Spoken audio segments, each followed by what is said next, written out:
में आप सभी का स्वागत है। हफ्ते का आखिरी कारोबारी सत्र था और भारतीय बाजारों में आज फिर उतार चढ़ाव का दौर ही देखने को मिला, जहां पे शुरुआती कारोबार में मार्केट्स में गिरावट, फिर तेजी, फिर गिरावट और उसके बाद सेकंड हाफ में गिरावट और इंटेंस हुई, specially mid cap small cap के अंदर, जहां पर तेज बिकवाली आते हुए दिखाई पड़ी। रिकवरी और तेजी थी आज निफ्टी बैंक में एक बार फिर से, और एक बढ़िया मूव वहां पर बनता हुआ दिखाई पड़ रहा था। निफ्टी बैंक जो कि दिन के ऊपरी स्तरों के करीब ही थोड़ा सा ऑफ रोड जरूर हुआ ऊपर हाई से, लेकिन फिर भी एक अच्छी तेजी के साथ आज बंद होता हुआ दिखाई पड़ा। रिकॉर्ड स्तरों पर निफ्टी बैंक ने क्लोजिंग दी है।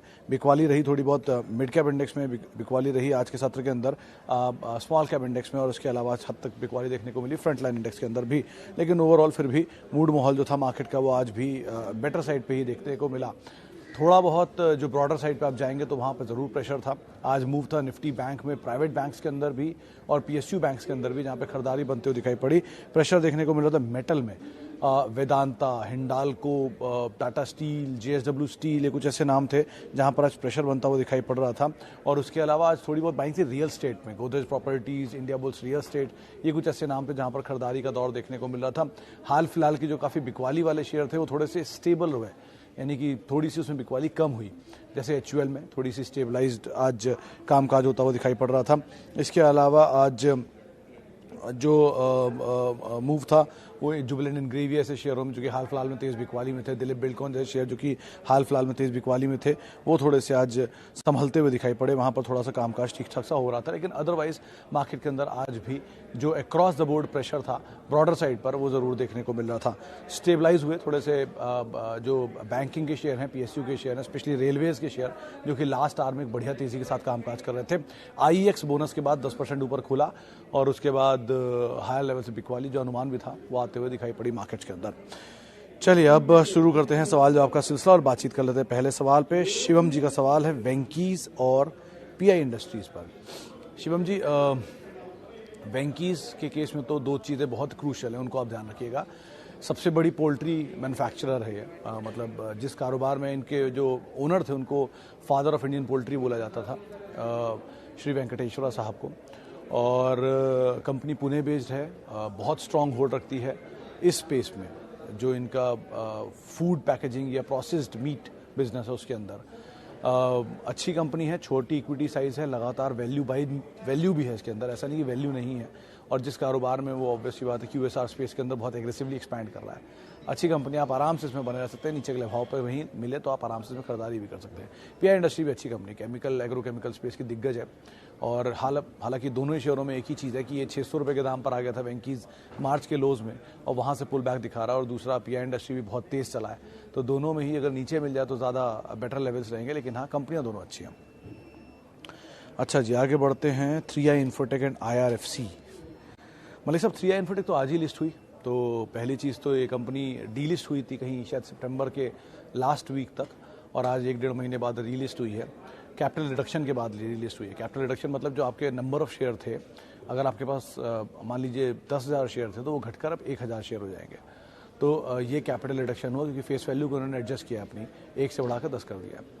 उसके बाद रीलिस्ट हुई है, और ये रीलिस्ट बहुत नीचे के दाम पर हुई है। कैसे? 8 रुपये के दाम पर ये डीलिस्ट हुई थी, 8 रुपये 40 पैसे के आसपास, और आज ये रीलिस्ट हुई है वापस 30 रुपये के दाम पर, यानी कि वो एडजस्टेड दाम के हिसाब से देखें तो 3 रुपये के दाम पर ये रीलिस्ट हुई है। तो 5 रुपये पर शेयर का आपको वैसे ही घाटा हो रहा है अभी। हैविंग सेड दैट, बने रहिए, और कोई विकल्प अभी आपके सामने है नहीं इसमें, और तेज़ी मिलती रहेगी। अगर सर्किट जिस तरह के आज लगे हैं इसमें, जो 3 करोड़ शेयरों का सर्किट था, तो लग रहा था कि सर्किट तो अभी लगेंगे, तो लगने दीजिए, स्थितियां बनने दीजिए, नंबर आने दीजिए। 25 तारीख को नंबर, एक बैठक एफसीसी भी रिडम्पशन को लेकर, ये कुछ दिन तक भी 5% सर्किट रहेगा, T2T में रहेगा, 20% का सर्किट 20 दिन बाद हो सकता है हो जाए। तो ऐसी स्थितियों को देखिए और उसके बाद इसमें कोई भी कॉल लीजिए। फिलहाल आज पहला दिन है तो अभी वेट करिए, ज़्यादा बेटर रहेगा। अच्छा, Nykaa business is sustainable for long term. Shivam ji, पहले आईपीओ तो आने दीजिए, सस्टेनेबिलिटी तब पता चलेगी। कॉस्मेटिक की मार्केट इंडिया में है तो बढ़िया, और कोई कंपनी है भी नहीं। बहुत कम लोग ये बात जानते हैं कि ग्लोबली नेस्ले ओन करती है लॉरियल जैसे ब्रांड को, तो ये एक बड़ा इंटरेस्टिंग फैक्ट था। खैर, लेकिन उसका कोई यहाँ रिलेवेंस नहीं है, लेकिन वो अपनी जानकारी के लिए अच्छा फैक्ट है। लेकिन इस तरह के बिजनेस इंडिया में 2 ही 3 कंपनियां, एचयूएल है, टाटा थे पहले, अब नहीं है उसमें, लेकिन अब तक कोई ऐसा सस्टेनेबल बिजनेस दिखा नहीं इसके अंदर। तो आने दीजिए, मॉडल क्या देते हैं। 25,000 करोड़ रुपए के आसपास की वैल्यूएशन की बातचीत है, तो पहले आईपीओ का प्राइस आ जाए, क्या ब्रोकरेज हाउसेस कहते हैं, क्या नोट्स है, कितना इक्विटी रेज करते हैं, एंकर इन्वेस्टर कैसे मिलते हैं, बहुत सारी चीज़ों पर डिपेंड करता है। उसके बाद हम कॉल लें, ज़्यादा बेहतर रहेगा। अच्छा जी, आगे बढ़ते हैं। नायका पे हम बात कर चुके। इन्फोसिस 30% प्रॉफिट एग्जिट करके एंटायर इन टीसीएस। सचिन साहब, आइडिया तो अच्छा है आपका, आइडिया में बुराई नहीं है, लेकिन पूरा क्यों निकलना चाहते हैं? इन्फोसिस कोई ख़राब कंपनी तो है नहीं, देश की नंबर 2 से आप निकल के नंबर 1 में जाना चाह रहे हैं, कोई दिक्कत नहीं है इसमें। तो अगर आप नया पैसा डालें नंबर 1 में, वो ज़्यादा अक्लमंदी, क्योंकि आप पैसा सेव कर रहे हैं, लंबी अवधि के लिए सेव करेंगे ना ऑब्वियसली, तो आप सेव कर रहे हैं तो ज़्यादा पैसा सेव हो गया। दूसरी तरफ इन्फोसिस का प्रॉफिट 30% है, तो 10% शेयर भी अगर आप बेचते तो आपकी कुछ कॉस्ट उसमें से निकल गई, प्रॉफिट के शेयर आपके पास रहेंगे, तो प्रॉफिट के शेयर छोड़ते चलिए, कॉस्ट के शेयर निकालते चलिए और उससे टीसीएस लेते चलिए। तो उससे आपको दोनों कंपनियों के शेयर हो जाएंगे और आपका पोर्टफोलियो डाइवर्सिफाई हो जाएगा। धीरे धीरे करके आप ऐसे करिए। और एक चीज़ और ध्यान रखिएगा कि ना केवल आईटी स्पेस में, बल्कि एचयूएल, एशियन पेंट जैसी कंपनियां भी सस्ती हैं, तो उनको भी आप देख सकते हैं अगर आप और अपना पोर्टफोलियो वाइड करना चाह रहे हैं। तो इस तरह के मौके ही स्टॉक में मिलते हैं, तब वो स्टॉक आपको आगे चल के पोर्टफोलियो बढ़िया बनाता है। तो ऐसे शेयर जो बढ़िया हैं, ए ग्रेड क्वालिटी कंपनियां हैं और बढ़िया दाम पर मिल रही हैं, यानी घटिया दाम पर मिल रही है बेसिकली, तो उनको आप खरीदिए, वो ज़्यादा बेहतर रहेगा। अच्छा जी, आगे बढ़ते हैं। चलिए, यस बैंक। सर नंबर तो ठीक थे यस बैंक के, अमन साहब। मीडियम टर्म में ब्रोकरेज हाउसेस 17 रुपये बात कर रही हैं, जो मैंने कुछ भी कल भी इस पर बात की थी। कुछ टेक्निकल टारगेट्स आ रहे हैं, आज इतना टूटा भी नहीं है, एक बार को 6% नीचे गया था, लेकिन वहाँ से घूमा भी। उसकी वजह है कि बहुत ऑलरेडी चला था, ये 13 साढ़े 13 रुपये चल के 14 साढ़े 14 रुपये तक आ गया था, तो आज थोड़ा ईज आउट हुआ है। तो ऐसा पैनिक वाली सिचुएशन नहीं है, बने रहे ज़्यादा बेटर है, लेकिन मीडियम टर्म, लॉन्ग टर्म नहीं।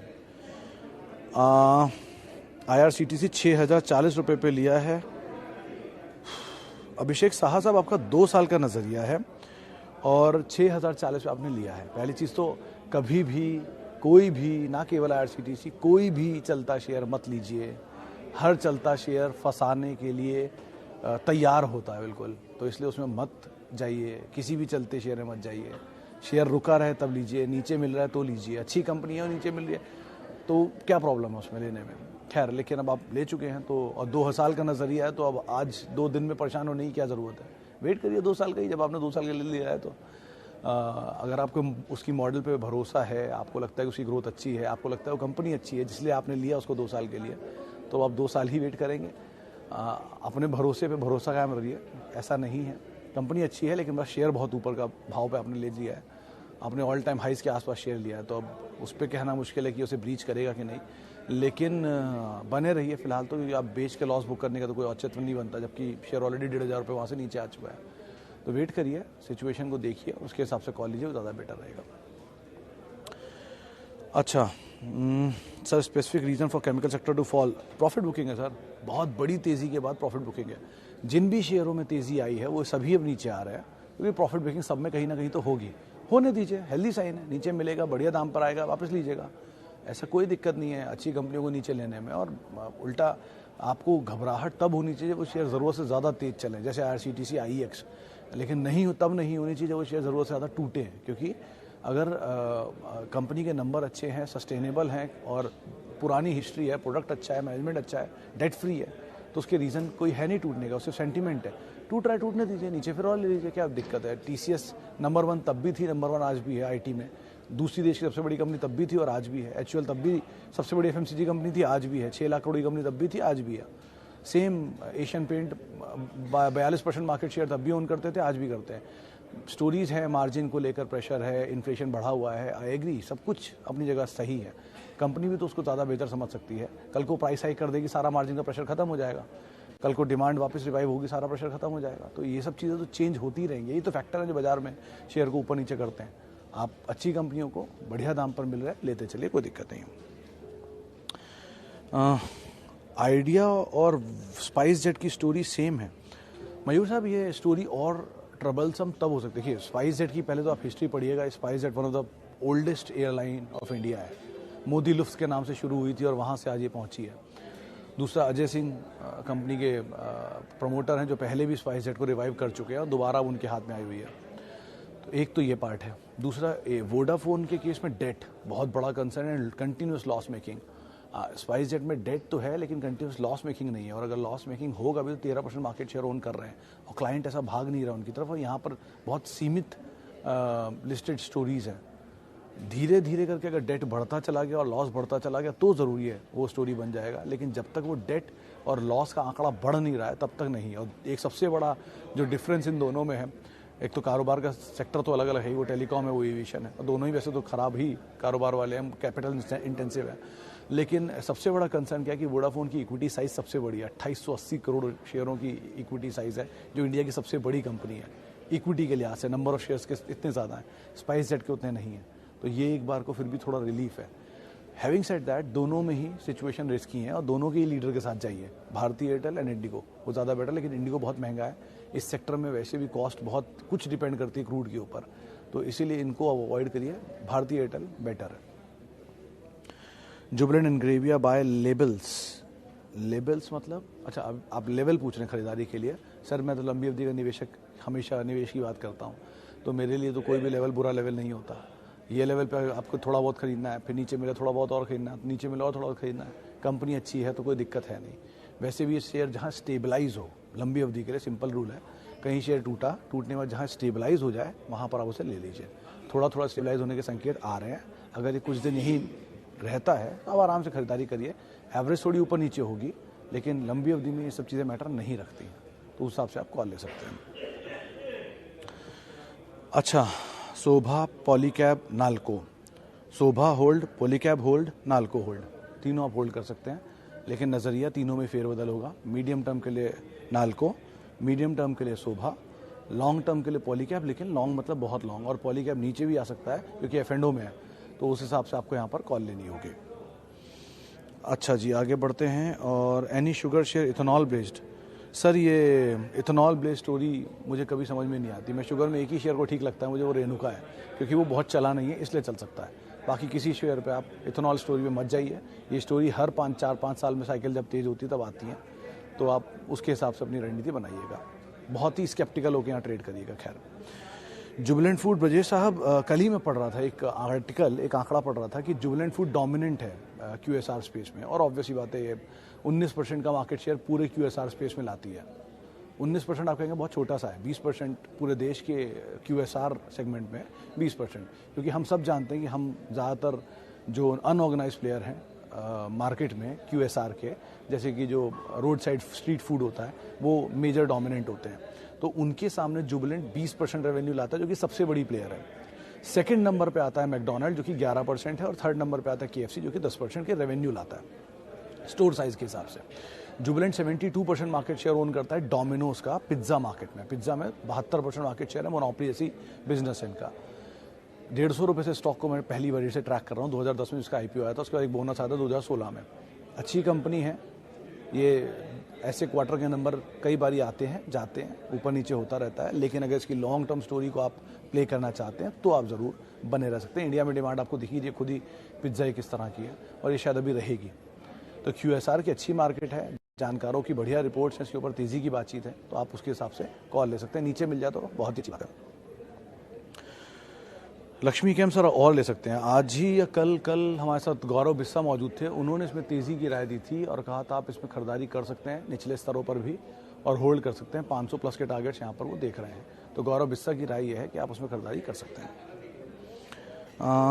देवयानी से बेटर सचिन जी, आप एक बार को जाना चाहते हैं तो जुबिलेंट में चले जाइए, वो ज़्यादा बेटर ऑप्शन है। देवयानी भी ठीक ठाक कंपनी है, बट ज़्यादा बेटर जुबिलेंट है, डोमिनेंट वो है अपने स्पेस में, और ये जिस ग्रुप की है वैसे तो शेयर वो ग्रुप भी काफ़ी परफॉर्म करता है। वरुण बेवरेजेस उनकी ग्रुप में एक आम है। मीडियम टर्म के लिए आप इसको रख सकते हैं, लॉन्ग टर्म के लिए ज़रा स्टोरी को अवॉइड करिएगा प्ले करने के लिए। ग्रोथ शेयर, सर सुबिन जी आपकी ग्रोथ और मेरी ग्रोथ के हिसाब से तो पैरामीटर अलग अलग हो सकता है। ग्रोथ के हिसाब से आप कितने साल पूछें, जैसे आज ही बहुत इंटरेस्टिंग आंकड़ा शैल जी ने निकाला था, बहुत ही इंटरेस्टिंग आंकड़ा है। एशियन पेंट ने सन 1996 से अब तक 26% का एवरेज रिटर्न दिया है हर साल, ठीक है, यानी कि 26% में रिटर्न आता ही आता है। और CAGR जो इनकी होती है 26% की है। और 2 साल जो एबनॉर्मल थे, जैसे सन 2008 जब मार्केट बहुत क्रैश हुआ था, सब प्राइम क्राइसिस वाला, 2004, इन दो को अगर आप हटा दें तो सिर्फ 2 ऐसे साल गए हैं जब एशियन पेंट ने नेगेटिव रिटर्न दिया है, वरना हमेशा वो पॉजिटिव रिटर्न ही देता आया है। ये कहने की वजह क्या है? ये कहने की वजह ये है कि ग्रोथ स्टॉक यही होते हैं जो हर साल आपको 15 से 20% रिटर्न दे, वो स्टॉक आपके पोर्टफोलियो के लिए बेस्ट है। वो स्टॉक जो एक साल में 100% रिटर्न दे वो सबसे रिस्की है, क्योंकि वो एक साथ 100% चले हमेशा तो चलेंगे नहीं, कभी नीचे भी आएंगे, तो वो आप किस साइकिल में फंसते हैं उस पर डिपेंड करता है। लेकिन बेटर बेस्ट वही हैं जो हर साल 15, 20, 25% चले। HDFC, TCS, Reliance, Infosys, Asian paints, Pidilite, ये सब उसी तरह की कंपनियां हैं। कंज्यूमर डिस्क्रिशनरी के बाहर निकलेंगे तो ऑटो में से बजाज ऑटो, हीरो मोटोकॉर्प, और आप और बाहर जाएंगे तो इंश्योरेंस में से SBI लाइफ, ICICI, वैसे इनको अभी इतना टाइम मिला नहीं तो इसलिए इनको पूरा डेटा नहीं भी होगा। उसके अलावा अगर आप और बाहर जाना चाहते हो तो IT में से tech Mahindra, HCL tech, banks में से SBI, ICICI bank, HDFC bank. तो ये कुछ ऐसे नाम हैं जिनके साथ हमेशा स्टिक करिए, कोर पोर्टफोलियो का हिस्सा बनाइए और बढ़िया रखिए, कोई दिक्कत नहीं है इनको। अच्छा जी, आगे बढ़ते हैं। Strategy in current market, sir simple strategy है, buy the dips and sell the rise. कोई शेयर जहां बहुत अच्छी खबर आए बेच दीजिए उसे, IEX, IRCTC एग्जाम्पल है उसके, और कोई शेयर जहां बहुत बुरी खबर आए खरीद लीजिए। वापस तो ऊपर आएंगे ही कभी ना कभी, जैसे एशियन पेंट, जैसे बीच में कुछ दिन पहले वो आया था CG पावर, वापस ऊपर आ गया। इंडिया बुल्स रियल एस्टेट वापस ऊपर आ गया। लाइकवाइज कोई भी खराब खबर शेयर नीचे आए खरीद लीजिए, कोई भी बढ़िया खबर शेयर ऊपर जाए बेच लीजिए, क्योंकि बाजार में ऐसे ही मूव आते हैं। और फंडामेंटल स्ट्रॉन्ग स्टॉक जो अच्छे हैं उनको अपने पोर्टफोलियो का कोर हिस्सा बना के रखिए, उनमें कोई छेड़खानी मत करिए। जो सबसे बोरिंग जर्नी है इन्वेस्टमेंट, उसके साथ रहिए, एक्साइटिंग जर्नी ट्रेडिंग को अवॉइड करिए। चलिए खैर, बातचीत में ही हो गया टाइम पूरा। माफ़ी उन सभी लोगों से जिनके आज सवाल नहीं ले पाया, और बहुत बहुत शुक्रिया उन सभी लोगों का जिन्होंने सवाल पूछा हमसे। आपसे मुलाकात होगी सोमवार को। तब तक के लिए enjoy your weekend, happy weekend, festivities, India Pakistan का मैच, सब कुछ। और आप मेरे साथ जुड़ सकते हैं @Sumit Research मेरा ट्विटर हैंडल है। नमस्कार।